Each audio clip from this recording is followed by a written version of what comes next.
আসসালামু আলাইকুম ওয়া রাহমাতুল্লাহি ওয়া বারাকাতুহু।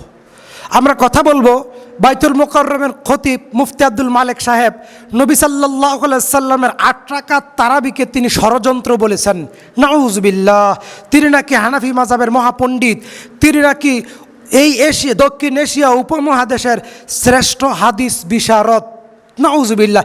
এমন একজন ব্যক্তি, তাকে আমরা সম্মান দিয়ে কথা বলছি।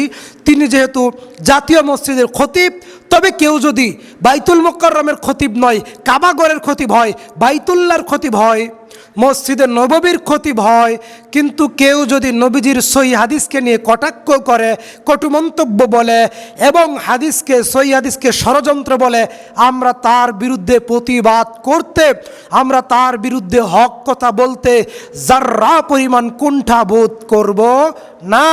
সহিহুল বুখারী খণ্ড 2 অধ্যায় 31 কিতাবুত তারাবি 2008, 9, 10, 11, 12, 13 এবং প্রত্যেকটা কিতাবে সুনানুত তিরমিজি, সুনান ইবনে মাজাহ, সুনানুন নাসাই, সুনানু ইবনে মাজাতে সহ সকল হাদিসের কিতাবে এবং সহি মুসলিম সহ সকল হাদিসের কিতাবে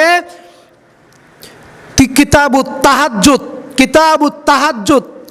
তাহাজ্জুদ অধ্যায় রয়েছে। প্রত্যেকটি হাদিসের কিতাবে এই অধ্যায়টি রয়েছে এবং সেখানে এই হাদিসটি বর্ণিত হয়েছে। আল্লাহ রাসূল সাল্লাল্লাহু আলাইহি ওয়াসাল্লাম বলছেন, মান কামা রমাদানা ঈমানান ওয়া ইহতিসাবান গুফিরা লাহু মা তাকাদ্দামা মিন জামবিহি।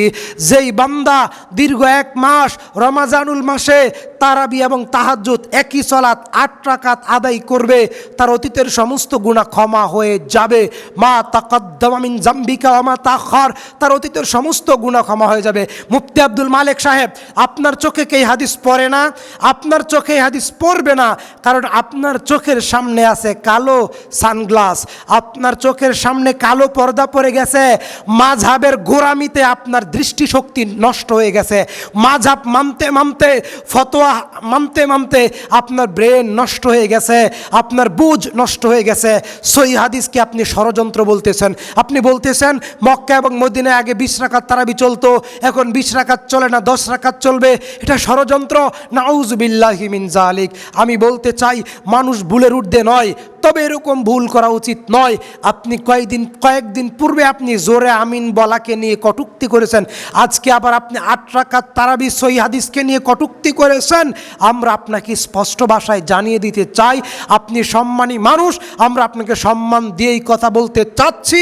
তবে আপনার প্রতি আমাদের সরিষা পরিমাণ ভালোবাসা নাই। সম্মান আছে, তবে সরিষা পরিমাণ ভালোবাসা নাই। আয়েশা রাদিয়াল্লাহু তাআলা আনহা বলছেন, রাসূল সাল্লাল্লাহু আলাইহি সাল্লামের রাতের নামাজ সম্পর্কে আয়েশাকে জিজ্ঞেস করা হলো, আয়েশা, আল্লাহ রাসূলের রাতের সালাত কেমন? তখন আয়েশা বলছিল, আল্লাহ রাসূলের রাতের নামাজ সম্পর্কে তোমরা আমাকে জিজ্ঞাসা করো না, কারণ আল্লাহ রাসূলের রাতের সালাত এত লম্বা কিয়াম, এত লম্বা রুকু, এত লম্বা সিজদা, সুবহানাল্লাহ, এত সুন্দর করে তিনি রাতের সালাত আদায় করেন। কাজেই তোমরা আমাকে আল্লাহ রাসূলের রাতের সালাত সম্পর্কে জিজ্ঞেস করো না। মাসনা মাসনা মাসনা আরবা মাসনা, আল্লাহ রাসূল 2 রাকাত করে 8 রাকাত তারাবির সালাত আদায় করতেন, তাহাজ্জুদের সালাত আদায় করতেন। ইমাম বুখারী বলেছেন তারাবি এবং তাহাজ্জুদ একই সালাত, তারাবিহ এবং তাহাজ্জুদ একই সালাতের 2টা নাম। আল্লাহ রাসূল 8 রাকাত তারাবি, তাহাজ্জুদ এবং 3 রাকাত বেতের আদায় করতেন। অথচ আপনি মুফতি সাহেব, আপনি বাইতুল মুকাররমের খতিব, এই হাদিস আপনার চোখে পড়ে না। নাউজুবিল্লাহ। আপনি হাদিসকে ষড়যন্ত্র বলছেন। আল্লাহর কাছে তওবা করেন, আল্লাহর কাছে তওবা করেন, আল্লাহকে ভয় করেন।